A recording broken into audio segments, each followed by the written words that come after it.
มันเป็นง่ายเลยมีพวกใครบนน้ำมาอีกแล้วกำลังจะแกงหน่อไม้นะจ๊ะเก็บแห้งม้วนในบ้านเลยเมื่อกี้ไปเก็บผักมา แถวนี้ผักมีเยอะแยะเลยจ้ะไปเก็บเอาแถวนี้แหละเขาปลูกเราจะกินอะไรเราก็เก็บมา เราเองบอกเก็บมาพอดีเรากินเราทำกินนะคะแต่ละมื้อแต่ละวันน่ะ อยากได้ผักอะไรเราก็เดินไปเก็บเอา หน่อไม้ก็มีแพงอยู่เนี่ยตอนนี้กำลังจะแกงหน่อไม้นะคะ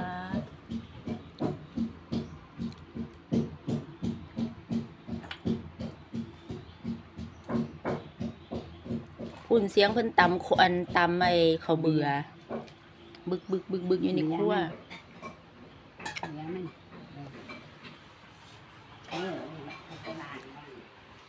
บางอันนี้มันน่าเกลียดเลยดอกมันมากใส่ป้องกันเลยบอกได้มาก่อน